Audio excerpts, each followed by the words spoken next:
Human error tops cyber breaches in the UK, EU digital sector competition, 5G war between the US and China, and more. Hi, I'm Sascha, and welcome to another Security Weekly, where I share the newest stories from around the tech world.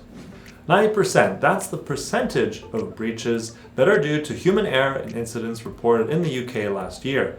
According to the UK Information Commissioner's Office, who analysed all reported breaches, 9 out of 10 of the over 2,376 cyber breaches were caused by mistakes made by the end user. The worrying trend here is that this is an increase from the last 2 years. In 2017, it was 61%, and in 2018, it was 87%.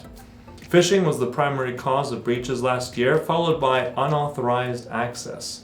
Through taking advantage of human error, attackers and malicious actors are able to access encrypted and sensitive information, and employees can make several mistakes which endanger their company's data and put systems at risk.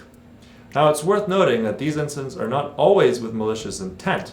Often people simply are untrained, they lack the proper knowledge or motivation, and quite easily make mistakes. As much as the human factor is a potential threat, it can also be an advantage, as staff can play an essential role in helping safeguard the business. Yet it highlights how crucial employee and admin monitoring are.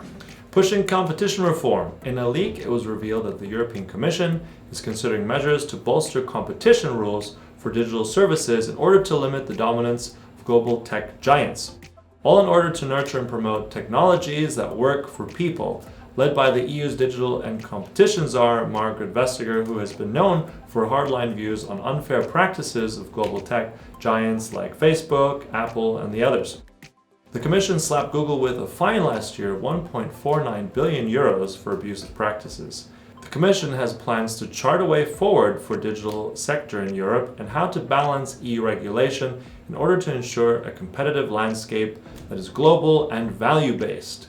Details of how this will be achieved and any specific timeline have yet to be decided.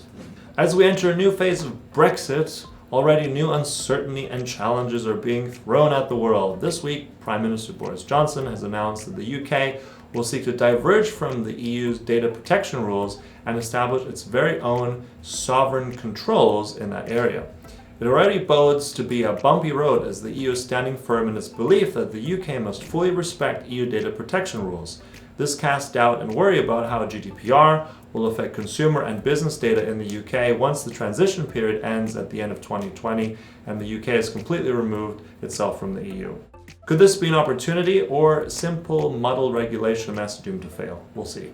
Europe continues to find itself between a rock and a hard place, as the US pushes the EU against using Huawei in its 5G plans, while China, on the other hand, is also flexing its muscles and potential trade threats if Huawei is fully excluded from 5G infrastructure on the continent. It's a tough call, but it seems European governments are opting for a middle way. Huawei has announced that it will set up manufacturing hubs in Europe this week in order to fight off pressure from the US. At the same time, the UK gave a green light to include Huawei in its own 5G plans, a blow to intense US lobbying, which has seen American officials scramble around the world to block Chinese telecom giants from being part of the 5G rollout. And that's a wrap for this week's episode. Thanks so much for watching. If you liked our show, please do leave a comment and share. See you next time. Until then, stay safe, everyone.